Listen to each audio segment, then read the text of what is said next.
Okay, we are 2 minutes away from the start time. While we're waiting for people to roll in, I'll quickly introduce myself and Mahesh, and thank you all for coming. Today is the second in a series of webinars we started just this year. And the idea of this webinar is a little different from what we usually do. When we finish a wave or a round of the survey, it's useful for us to step back and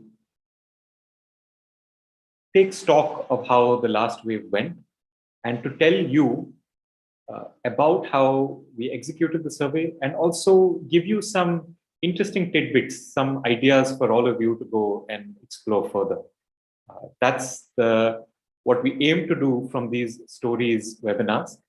Thank you everyone for coming. Today we're going to be talking about wave 23 of the Consumer Pyramids Household Survey. My name is Kaushik Krishnan. I work at CMI to help make the record level data from CPHS available to our users across the world. I'm joined here today by Mahesh Vyas. Hi, Mahesh. Mahesh is the MD and CEO of CMI. Importantly, Mahesh is also the principal architect of CPHS, and nobody knows CPHS better than Mahesh. So the two of us will take you through some of the stories from Wave 23. While I'm speaking, Mahesh will be manning the Q&A box. Please feel free as audience members to ask as many questions as you like. Mahesh will try to answer as many of them as he can. And once my presentation is over, we will reserve some time at the end for some Q&A live in case there are questions that need to be answered. As always, these events are open to the public. Please feel free to spread the word about these events. We would love to have a nice large audience for these events. We are very keen to talk to the entire world at large and to tell them about how we run the survey, sometimes the challenges that we face, and also some of the interesting things that we find. So I welcome all of you again. It's 6:35. So we are going to start the presentation now.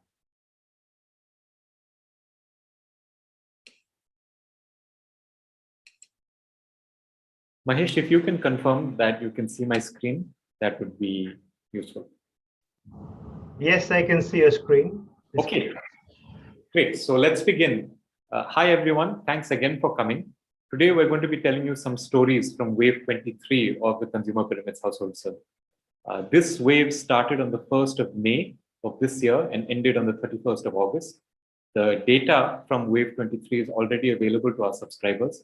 It was made available on the 1st of this month, the 1st of September.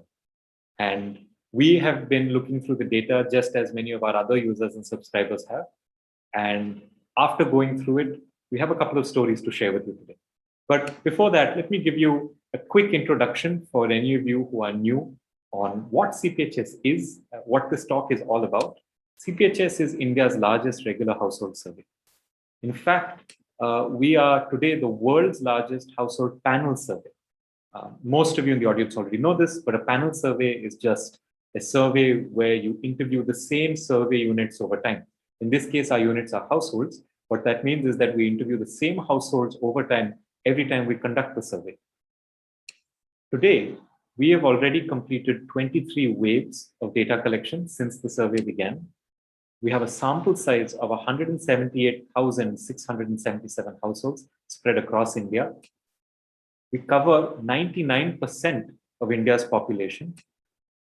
We capture over 635 indicators on these households, and 55 papers have been written already using the data from CPHS. To give you a sense of how much that has grown since the last wave, here are some numbers on your screen. So of course, we have one more wave than last time. We have 2,016 more households than last time. We have 0.5 percentage points better coverage in terms of area, that is the landmass of India that we survey, and we'll explain to you how we arrived at that number. So we are now at 99% of India's population in terms of landmass being covered by the survey. And I'd like to tell you now a little bit about what it means that we've completed 23 waves. Here's how CPHS works. We started CPHS on the 1st of January in 2014. And every year, we do 3 rounds of the survey. The first round begins on January 1. The second round begins on the 1st of May. And the third round begins on the 1st of September. The wave that just completed, the 23rd wave, was the wave from the 1st of May till the end of August of this year, 2021. We've kept up this cadence of surveys every single year. Now in 2021, we've just completed wave 23, May to August, and we're on wave 24 already, which started on the 1st of September this year and will go on until the end of this year. The stories that we want to tell you about today are 6. The format is very similar to last time's talk. We're going to give you 3 stories which have to do with survey execution. One of them is about how the sample size has increased and why. The second is about how we were able to execute the survey in the lockdown that we saw this year in 2021. And 3, we want to show you some statistics on balance in the survey and to convince you that we maintain balance in wave 23. Then we're going to shift gears a little bit and give you 3 stories, not about how we executed the survey, but 3 stories that come out of the data we've just collected. Last time, we gave you 3 stories. One of them was on income. The second was on asset ownership. And the third was on where you work. This time, we're going to give you 3 slightly different stories, but all 3 of them have a connection to the stories we discussed last time. This time, we're going to tell you about income, but also expenses at the level of the household. We're also going to tell you about asset ownership, but a different kind of asset ownership. And then we're going to tell you about household debt, which we didn't talk about last time, but is becoming more and more interesting, at least to us at CMI. So let's start first by telling you about the increased sample size. As I mentioned earlier, the survey today covers a sample of 178,677 households across India. Now, that's an increase of 2,016 households since the last wave, which itself was an increase on the wave before that. This increase has been in 5 states, the state of Rajasthan, the state of Uttar Pradesh, the state of Andhra Pradesh, the state of Haryana, and the Union Territory of Pondicherry. Now, we'll explain why it is that we did that. And to do that, I need to take you back to a slide that some of you may have seen already when I've told you about survey design in CPHS. CPHS is a survey that's done across India. How do we choose the parts of India? We break up India into homogeneous regions. We have 110 homogeneous regions that stand in for the 640 districts that India had according to the 2011 census. Every homogeneous region is a collection of about 4 to 5 districts, and they're grouped together primarily on the basis of similar agroclimatic conditions.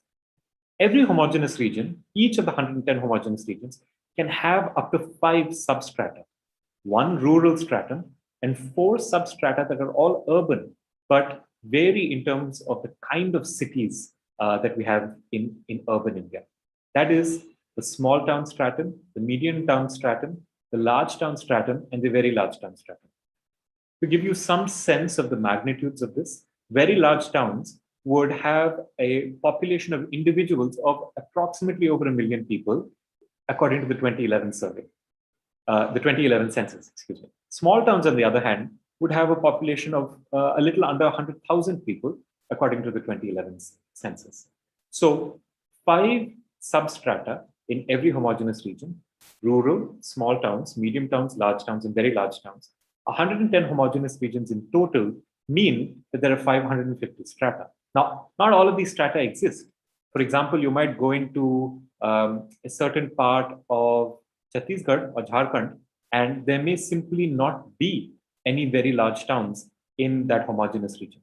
And so, if you go from 550 strata that possibly exist, there are 412 strata that exist in reality. Of those 412 strata, we surveyed 379. 23 of them were inaccessible because they're in parts of India that are hard to reach.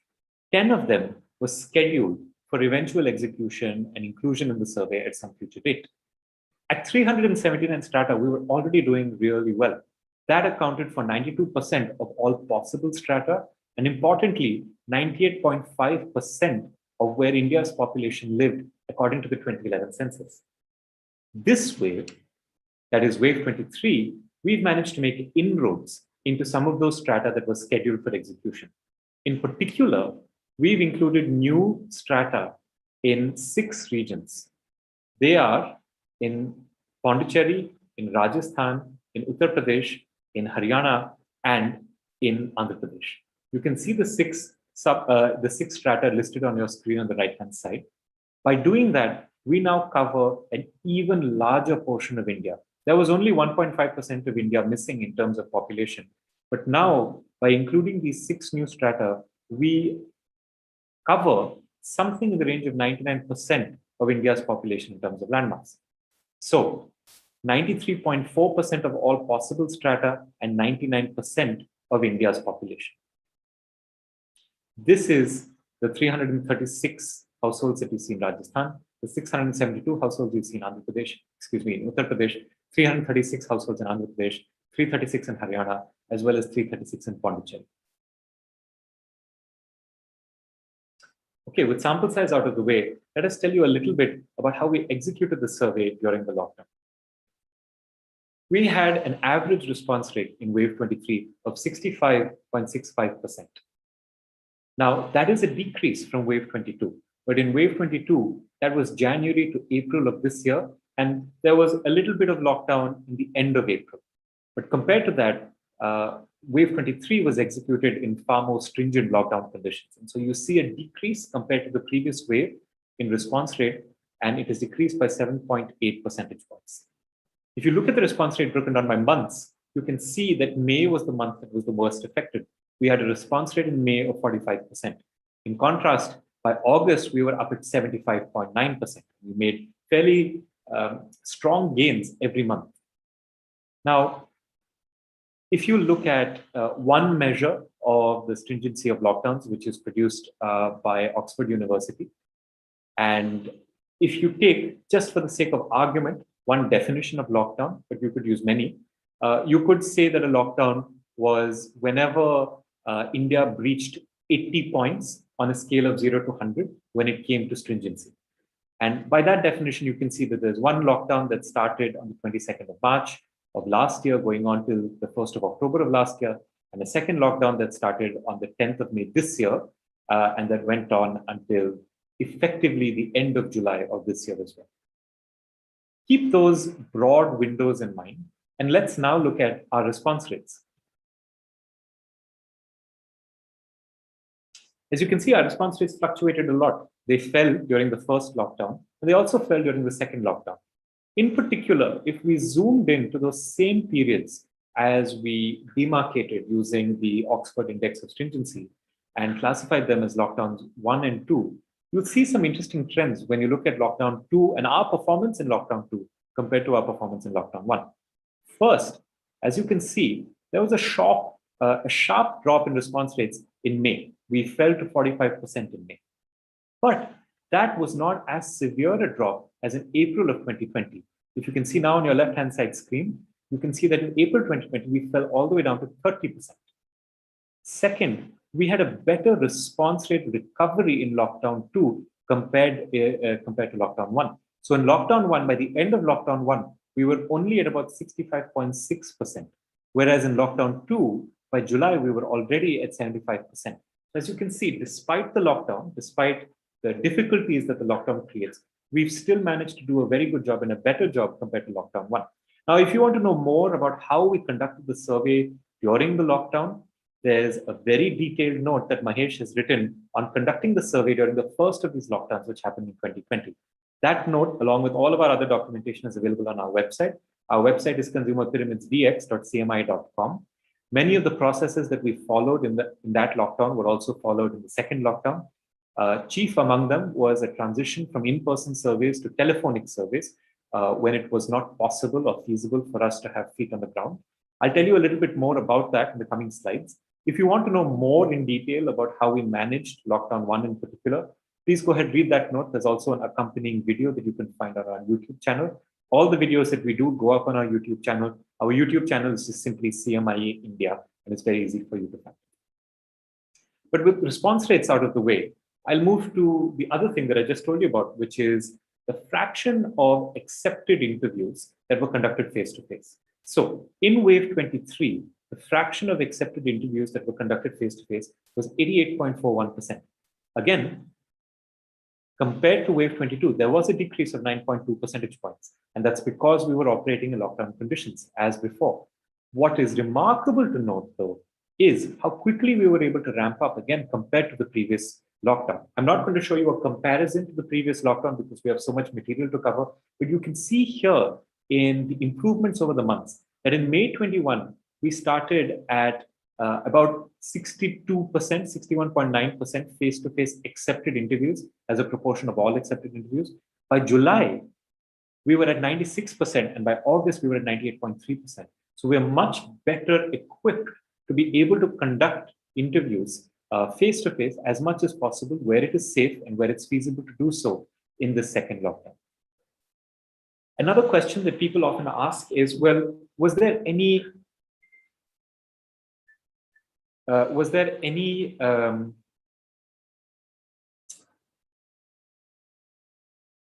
extra household refusal that took place?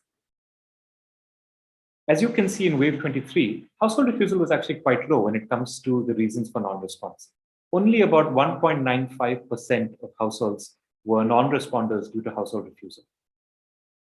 If you break that down again in terms of months, well, firstly, there's almost no difference between this wave and the last wave, just an increase of 0.5 percentage points. But if you break that down by month, you'll see that it was really quite stable even across months. Even in May, at the peak of the lockdown, it wasn't that much higher. It was about 3.4%. And then we did really well in the coming months. But household refusal, again, which can be an indicator that perhaps maybe something is going wrong in survey execution, is actually very, very low. Okay, now that I've told you a little bit about how we executed the survey during the lockdown, I'd like to move now to showing you some statistics about balance and to try and demonstrate to you that we did a very good job in maintaining balance in survey execution as the survey proceeded through the lockdown that is starting from May all the way through to the end of August. So when you look at our balance statistics, the first thing to look at is how well we maintained the fraction of urban households to rural households.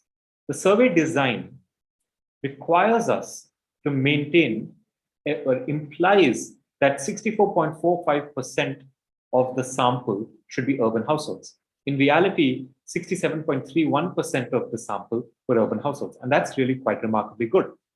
Again, if you look at it broken down month by month, you'll see that there are no spikes. May, June, July, and August all did roughly the same, and that's a really good sign. So one of the most critical points of survey execution we did very well on, which is maintaining our balance between urban and rural households. Another thing that many people would like to look at is how well did we do across states. Here you can see all our states lined up from the larger sample sizes to the smaller sample sizes, and you can see response rates. UP and Maharashtra did broadly quite well. Maharashtra, of course, did a little poorer than UP because of some lockdown conditions. In Tamil Nadu and Karnataka, you can see lower response rates. That is due to the very strict lockdowns that were in place in both of those states, as well as the spread of the infection in those two states. In Rajasthan and West Bengal, response rates were again a little low. Those had more to do with accumulated difficulties in survey execution that had taken place all the way since the beginning of the first lockdown. And we really went after trying to increase those response rates, both in Rajasthan and West Bengal. It's a concerted effort that took a lot of time. But as I'll show you, when you look at the August numbers, we have managed to improve on the survey execution in both Rajasthan as well as in West Bengal. These are the numbers that you're seeing for the wave as a whole. If I zoomed in only into August, the last month of the wave, and looked at the same numbers, you'll see that we did a remarkable improvement compared to the overall wave average, which shows you how we picked up as lockdown conditions improved. In particular, in Rajasthan and in West Bengal, where we were also trying to improve the quality of survey execution, we have now managed to pull ourselves up by the bootstraps. And as you can see, both in Rajasthan and West Bengal, we have much better levels of survey execution than we did for the wave overall. In Maharashtra, the August number is very slightly lower than the average. That's because of some continuing difficulties in accessing, especially southern districts in Maharashtra, due to lockdown conditions and infection rates. But there's really not much of a substantial difference. Another point I'd like for all of you to take away is that most of our states had response rates in August of over 70%. And that's really great because most of our states in all of wave 22 had a response rate of over 70%. In fact, we had only 17 states in wave 22 having an average response rate of over 70%. In August of wave 23, we had 18 states. So we're doing even better in August than we did in wave 22 as a whole. And 18 states means that effectively 2 out of every 3 states in CPHS were reporting response rates of over 70%. So we really did a great job, given the conditions, in stabilizing response rates and getting out of the lockdown and back into peacetime surveying as quickly as possible. Now, we want to switch gears a little bit and to tell you a little bit about response rates by different groups. CPHS is comprised of households across the income distribution, across the occupational distribution, across the educational distribution, etc. And we're going to show you now response rates broken down by those groups to demonstrate to you that we did a fairly good job of keeping responses even, response rates even, across these different groups. So we're starting with income groups. And we have 5 broad income bins: households that earn less than 100,000 rupees annually, households that earn between 100,000 and 200,000 rupees annually, households that earn between 200 and 500,000 annually, 500 to a million annually, and then finally over a million annually. Now, if you look at the response rates for these groups, they're remarkably stable. They're quite stable. And there's very little selective non-response in terms of income groups. Now, if you really wanted to nitpick, you could look at the group that is doing less than 100,000 rupees. And there, the response rate is slightly lower. It's 63% as opposed to the other categories. Most of that non-response is actually coming from one group within this larger group, and that's households that earn 60,000 rupees per annum or less, not the entire group. That constitutes less than 1.2% of our sample. So that non-response that you see is really a really tiny, tiny sliver of our sample. We still take it seriously, but we want to indicate the magnitude of where we see that non-response. Now, if you want to look at the variation between the lowest response rate group and the highest response rate group, that's 6.13 percentage points. Now, contrast that to wave 22. And remember, wave 22 was a wave that wasn't as badly affected by lockdowns. That was 8.04 percentage points. So we've actually improved and compressed the distribution and made it more even across income groups than we have in the previous wave. That's actually quite a remarkable improvement, given that we were also doing survey execution during lockdown conditions.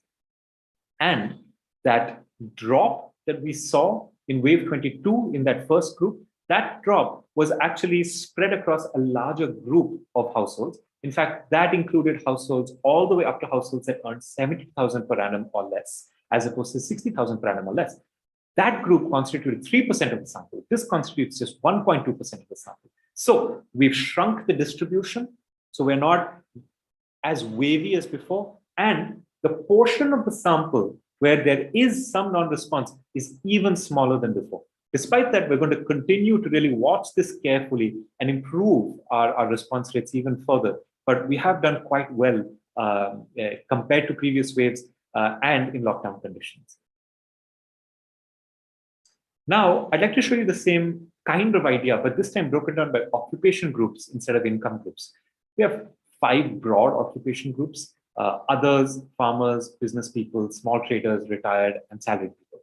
And if you look at the distribution, it's basically absolutely flat. You can't really see any selective non-response across these categories. That's a really good sign. In fact, if you compare that to what you saw in wave 22, there may have been a little bit of difference, but in wave 23, it's very, very flat. In fact, that same maximum variation across groups has shrunk again for occupational groups. Here, we're showing this to you now by education groups. And it's a lot of columns here. That's because households can really differ in terms of their composition. There can be some people who graduated, other people, or everybody that's graduated, or majority that's graduated from college, etc. Now, so the first 4 bins are households that all have graduates. The next 4 bins are households where everybody's matriculated. The last 2 bins are households where people are literate. And then the final 2 bins are illiterate and those households where this kind of classification doesn't apply. As you can see, there is some difference in non-response rates. It's mostly among the second group of illiterate households. That's households really where everybody is illiterate, not a single person is literate. I'm sorry, where the majority are illiterate. Households where everybody is illiterate, as well as those not applicable households. Again, that makes up only about 3% of the total sample. It's not a very large part of the sample, but we notice it and we're paying close attention to it. And please stay tuned as we do more of these talks to see how we improve on those margins.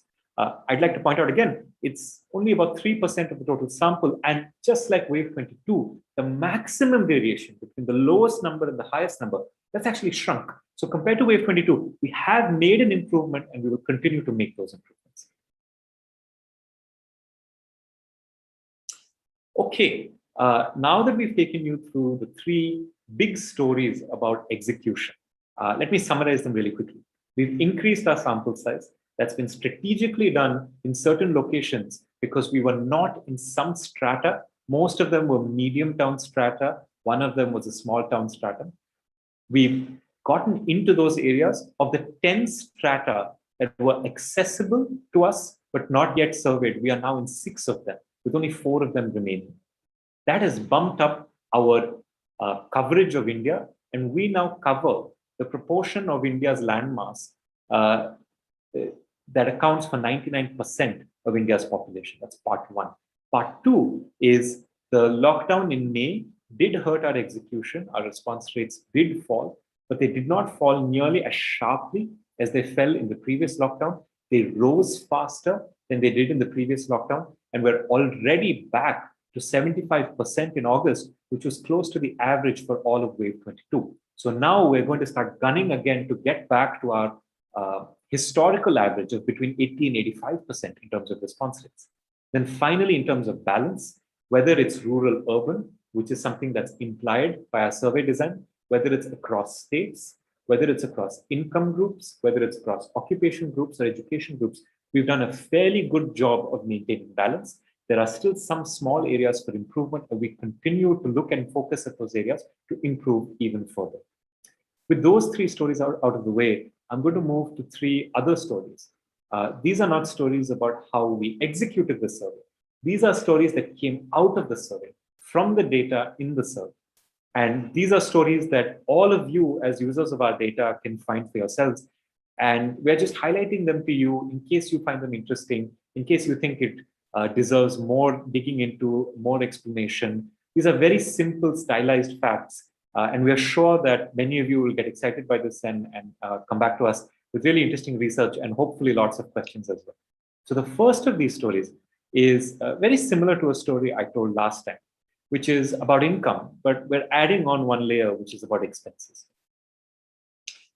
So in CPHS, we capture a monthly time series of income at the household level. And what we showed you last time was that incomes fell quite drastically during the lockdown. So there was a steep drop in early 2020. There was then a recovery, which was quite sharp until June of 2020. Then there was a slightly slower recovery until October of 2020. And then there was a bit of a stagnation until January. And because of the way in which we collect our income and expenditure data, there's a 4-month lag. It's a necessary lag because we have to sample the entire, we have to interview the entire sample. And so that takes a little longer to get the monthly time series. So when we completed wave 22, we only had data up until January. Now, having completed wave 23, we have data up until the end of April. And as you can see, with the data going into February, March, and April, there's not that much of a difference. If anything, incomes fell and started to rise. And by April, they started to rise a little bit, but not that much higher than what you were seeing all the way from October. And what makes this all the more worrying potentially is that the data from May, June, July, and maybe August will be impacted by the lockdown. And so as we go through wave 24, which is in the field right now, we are capturing information on incomes about May, June, July, and August. In fact, the May data will be released at the end of this month.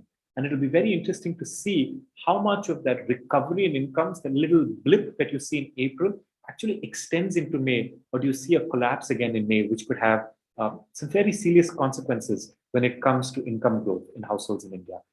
As I pointed out to you, just with the January data alone, effectively incomes were at the same levels as they were in 2019. And we're seeing that that might well be the case, even with incomes going further until April, and then maybe for May, June, July, and August when that data comes up. But I'd like to add another layer to this story, which we didn't have last time, which is household expenditure. So along with household incomes, we also track household expenditure. In fact, we track this for individual categories. We track household expenditure for over 150 different categories. Here, we're just showing you total household expenditure. And you can see very similar patterns with expenditure as you can see with incomes.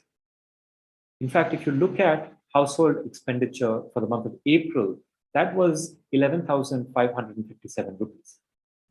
And what makes that worrying over and above the trends that you already see is that that number was lower than every month in 2019, but also lower than every month in 2018 in CPHS. And keep in mind, both the income and expenditure numbers that we are showing you are nominal. They're not adjusted for inflation.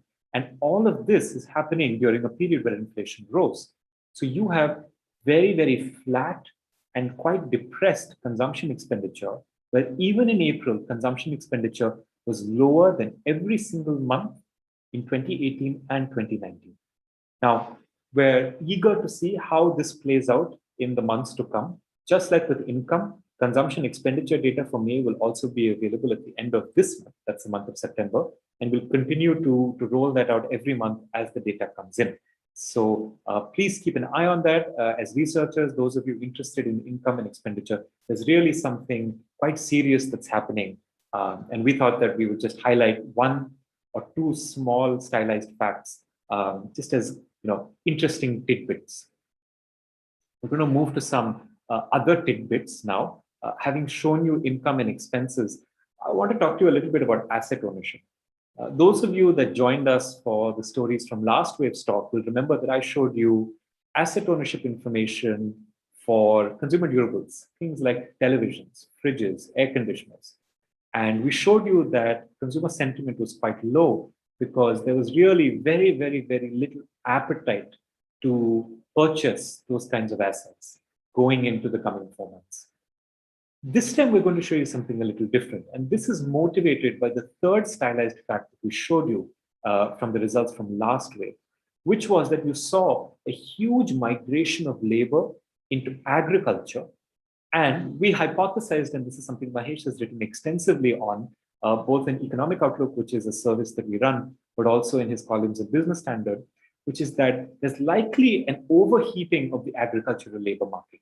It seems to maybe be a safe haven for labor because labor is not in demand in other sectors as much and the markets aren't able to clear, potentially. Now, to maybe try and add to that story, we're going to show you something about asset ownership, which is very particular to rural India. And we're only showing you estimates for rural India, not for all India as a whole. So remember that when you see these estimates and think of what that means when you look at that very high number of labor in agriculture. And that is to look at livestock ownership in rural India and see how that's changed over time. So here we have data at the wave level, that's every 4 months. We're showing you the data from 2017, but the time series can go back even further.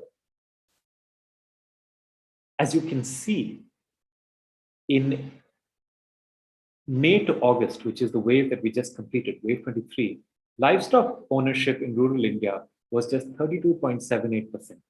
The only time it was lower than that was at the very peak, perhaps, or maybe the tail end of the first lockdown, which was September to December of 2020, last year, where it was just a smidge lower at 32.25%. So from September 2020, it rose in January to April. But then as the second lockdown hit, it fell again. And it rose and fell by roughly the same magnitude, which is why we're back to about 32, maybe 33% in terms of livestock ownership. As you can see, it also fell quite precipitously from the rate that it was at before the lockdown. So if you look at September to December 2019, which was the last wave that was completed entirely outside of lockdown conditions, that number was higher than 50%, and it seemed to have been on the rise. What's happened now is we've seen a sharp decline, a modest recovery, which was again hit by the lockdown that happened in May. And at 32.78%, with the exclusion of the 32.25% number that you see in September to December of 2020, this is the lowest rate of livestock ownership for rural India that we've ever observed in CPHS. So even if you were to extend this graph all the way to 2014, when our data collection begins, we have never seen such a low number for livestock ownership in rural India. Again, this is data as recent as May to August 2021. And this is again something that might be interesting to look at. Just like livestock, we have similar information on asset ownership for a whole class of assets.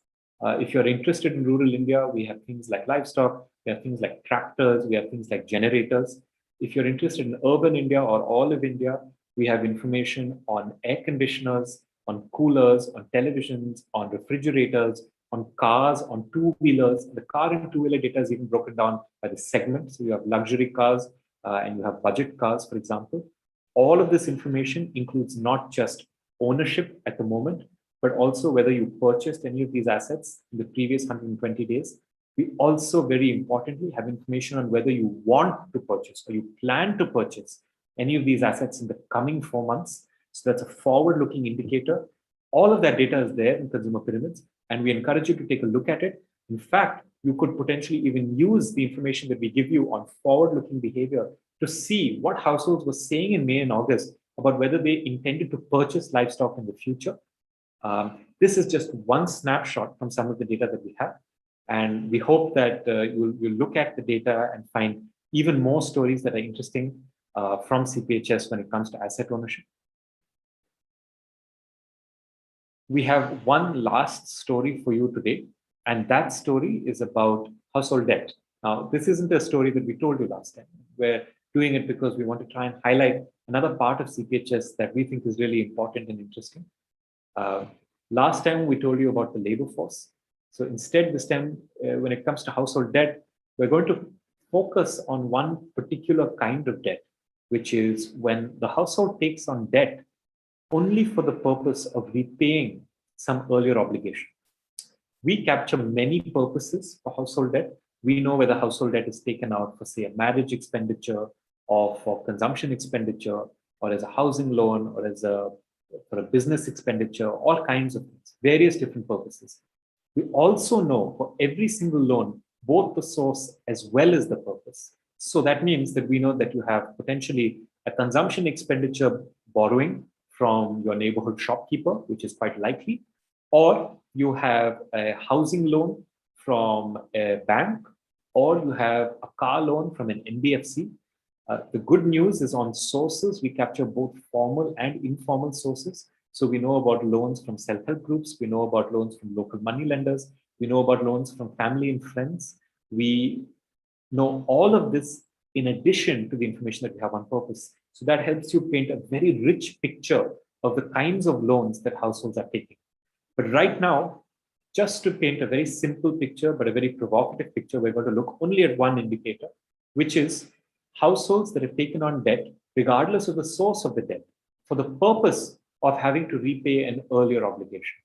As you can imagine, this is quite a significant thing, right? So if a household is taking on a debt to service another debt, that's quite a serious thing.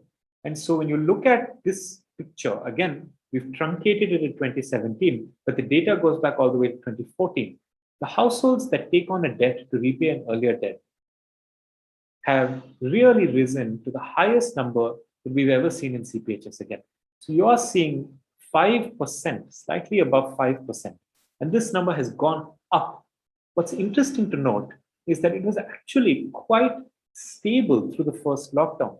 It's the second lockdown when there was a huge uptick in the number of households that took on a debt to repay an earlier debt. So perhaps it's the cumulative effect of one lockdown, then a second lockdown on the economic well-being of these households, which has forced perhaps many of them to take up a debt just to repay an earlier obligation. Just like with livestock ownership, even though we don't show you the data all the way from 2014, this is actually the highest that we've ever observed in CPHS. So this number has been rising, all right, but this is now the very highest that we've seen, and there's quite a sharp uptick in May to August, which is when that second lockdown hit. You can try to break this down, for example, by income groups, by occupation groups. You can see whether this is predominantly among business families, predominantly among households that had less household income or more household income, etc. You can even look at levels of education. You can break this up by rural, urban, by state. There's a lot of things that you can do as researchers. Our aim here is just to show you the stylized fact and to encourage more research into this area. These are the three big stories that we really had to tell you. So very high levels of indebtedness when it comes to this particular kind of debt. And in total, these 6 stories, I think they paint an interesting picture, both of the possibilities from CPHS for researchers, as well as how much you can trust the data, especially during lockdown conditions. So I'll summarize these 6 points quickly and then hand it over to Mahesh and to the audience to try and answer some of the questions that are coming in. We had 6 stories in total. 3 of them had to do with survey execution. 3 of them had to do with outcomes from the survey. The 3 stories about survey execution were actually very good stories from the prospect of the survey, from the perspective of the survey. We increased our sample size. That was done strategically to get into strata that we had not yet entered. By doing that, we now cover the part of India's landmass that accounts for 99% of India's population. Second, our execution in the lockdown did get hit because of the lockdown, but not nearly as much as the first lockdown.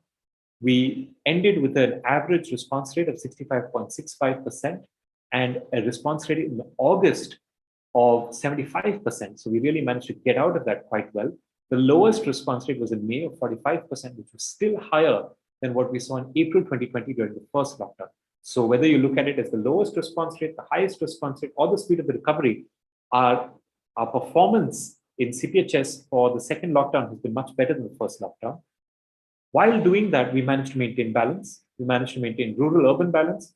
We've managed to maintain balance across states. We've managed to maintain balance across income groups, across education groups, and across occupation groups.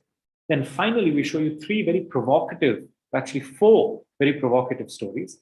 The first one has 2 stories in it.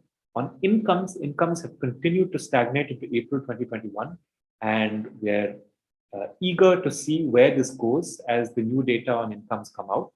Second, on expenses, which we didn't show you last time, expenses have been flatlining ever since the lockdown.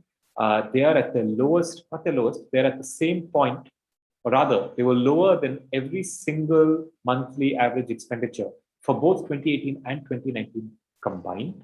In terms of asset ownership, we plucked out one asset, a different asset from what we showed you last time, which is livestock ownership. We focused only on rural India, which is something you can do with CPHS. And we've shown you that asset ownership is now at its lowest level that it's ever been, ever since CPHS began collecting data. There was a sharp drop in the first wave where there was a lockdown, that is Jan to April of 2020. That drop continued all the way to September of last year. All the way September, December of last year.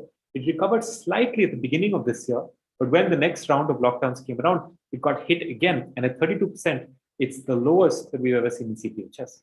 Finally, in terms of household debt, we showed you one kind of household debt, which is when households take on debt to repay another obligation. And we show you that this number at 5%, a little over 5%, is the highest that it's ever been in CPHS. And while it was stable through most of 2020, it has shot up actually in May to August of this year. And potentially that might be because households have now gone through 2 very serious economic shocks. And even if they were able to stay away from not having to take on a loan to pay another loan during the first shock, it seems like they've now taken on that obligation in the second shock. However, this shock was also a smaller shock. And so in wave 23, in the field, which will end on the 31st of December, we'll see how households have changed. Have their levels of debt come down for a kind of debt like this? Have they been able to get more assets, very important, very productive assets like livestock in the case of rural India? Have incomes managed to recover after the second lockdown? Have expenses managed to recover? All of these are questions that can be answered with the data that's being collected right now. This today was a summary of the wave that just passed. So we hope you enjoyed this summary, and thank you so much for being with us. Just to summarize again, we have now completed 23 waves of data collection. We now have over 178,677 households across the country. We now cover the portion of India's landmass that contributes to 99% of India's population. We have 635 indicators in the data. We've not been able to take you through all of them because we can't in a talk like this, but we also have talks where we take you through just what CPHS is. So if you are interested in knowing more about these indicators, please come to our other talks. We do regular talks, which are meant to be an introduction to the Consumer Pyramids Household Survey. And finally, we have 55 academic papers written using CPHS, of which 25 of them have been written just this year. So there's been a real explosion of research interest measured in the number of academic papers that use CPHS. This is all really great news for us. We are really glad that we're able to conduct a survey and provide data to researchers that is timely and is useful. So thank you all so much for coming to today's talk. If you're interested in the other talks that we do talks on introductions to CPHS that tell you about our indicators. We also do talks that go through pieces of our documentation in detail. Just this week, Mahesh has finished authoring and uploaded on our website a document on age and gender in CPHS. It's a very, very interesting document that tells you about the changes that we see in CPHS, both in terms of the age profile as well as the gender profile of India. We're going to talk about that next month, so please tune in for that. We also have a research seminar series where researchers like you present their research that they've done using CPHS. Please feel free to come to all of our events. All of them are open to the public, regardless of whether you're a subscriber or not. We welcome all of you to come, ask us questions. The purpose of these talks is to demonstrate our very credible desire to want to engage with the community, to show you how we run the survey, to get feedback from you, to be transparent about what we do, and hopefully to improve. So thank you very much for coming, for all of your questions. Mahesh, I will hand it over to you now. You've been admirably answering questions, and I can see there are only 2 questions left. So would you like to take over from here? Yes, thank you, Kaushik. That was an excellent presentation. And I'm sure all the people who attended this and will see this on YouTube will fully appreciate and understand the efforts that we have to ensure that the survey survives in execution during difficult times like we did during the first lockdown, and as you demonstrated now in the second lockdown as well, and also that we rapidly picked up pace and execution after facing a small setback. I think we have now kind of fine-honed the skill of being able to overcome execution challenges in the field. The credit goes to an extent to our colleagues in the field who weather the storm and are able to collect data to tell us what is happening to India during its most difficult times. It is also very good that you showed the distribution, and I can, while you did mention that, I can reiterate that CMI is committed to ensuring that those little places, 3%, 2% doesn't matter. But if our execution fell a little short on those less lit people, we will take extra effort to ensure that we fix that problem. It is good that we have extended our execution to those areas systematically not in the sample. So we have added towns and regions in Rajasthan, Uttar Pradesh, Pondicherry, and Uttar Pradesh and Andhra Pradesh, which is also very good. I can also let everyone know that the process of addition and expansion of the panel size is very much underway. We consider the pandemic to be behind us, at least in our planning, to say that we have to get back to the expansion mode, where we have to see where we need to expand the sample. We are aware of the challenges because of the delay in census, in the official census, the basis of our sampling process. But we are not going to wait for the census to come. We will start making corrections that we think are in the best interest of ensuring that the sample does not become totally out of because we are a panel. So I would just like to reiterate all that Kaushik has said, that headed towards making the execution stronger and much better, deliver the information, all the data to you in a timely manner, make this as a platform for us to interact, and also to make this as a platform, as Kaushik very wonderfully hosts those research webinars. So we look forward to seeing you again and interacting with you once again in the coming seminars. Thank you so much. Over to you, Kaushik. Thank you, Mahesh. I don't think you could have said it better. We owe the entire success of CPHS in Wave 23 to our colleagues who are in the field, our colleagues who are supervising the survey. We often get questions on that. So I'll take the liberty of speaking a little bit about the team and how it works. We have, and you can please correct me if I'm misstating anything, we have at any point in time somewhere in the order of 200 interviewers across India every single day conducting interviews for CPHS. We have in reserve perhaps another 100. In terms of supervisors, we have almost 100 supervisors at different levels of supervision, performing different kinds of supervision. Some people are checking data in real time as it comes in. Other people are making sure that we are maintaining balance. It's really a remarkable machinery behind CPHS that makes the entire survey run. I think that one of the things that we are going to be focusing on, you and I certainly in these webinars, is going to be talking more about that execution machinery, talking about how we run the survey. I'm really excited for those talks. I think it'll be a nice complement to the talks that we're going to be doing about indicators like age and gender as well.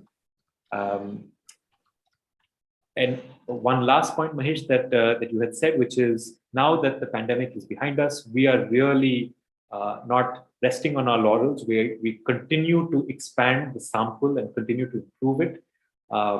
You had said in the last webinar that our expectation is to try and grow the sample by about 1% every wave. Am I saying that right, or was it 1% every year?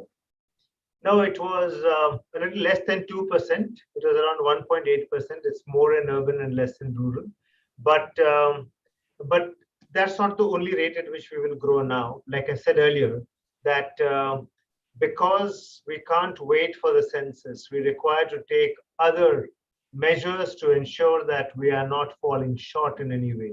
So if there's some place where we anticipate that there is a problem in the sample and representativeness, we are putting in efforts right now to ensure that we are not too late to correct the sample because of the delay in the census. So it's not only about that 1.8% per annum rate that we have as a matter of our processes, but to go even beyond that and catch up for the little time which we were stuck in overcoming the pandemic challenges. That's really great, Mahesh. Today I think has also been a remarkable day in terms of answering questions. You've managed to answer almost every single question that's come up. So unless there are any more questions, the webinar was scheduled for an hour, and we can wrap up. We can maybe give our audience just 30 seconds in case they want to throw in any last questions. Here's Aniruddha. I think Aniruddha is making a point to somebody else, saying the prices did go up around wave 1. Aniruddha, we'll let you and Gautam talk about that offline. And if you need to be introduced to Gautam, who I'm not sure which Gautam you're referring to, we'll be happy to do that. Well, Mahesh, it doesn't look like there are too many other questions. I think this was great. I'm really glad that we were able to talk about how we conducted the survey in Wave 22. And I look forward to welcoming all of our audience and even more people to our events in the future. So thank you so much for sparing your time. This was a real pleasure. Thank you. Thanks. Bye, everyone, for attending. Thank you for attending, and see you again next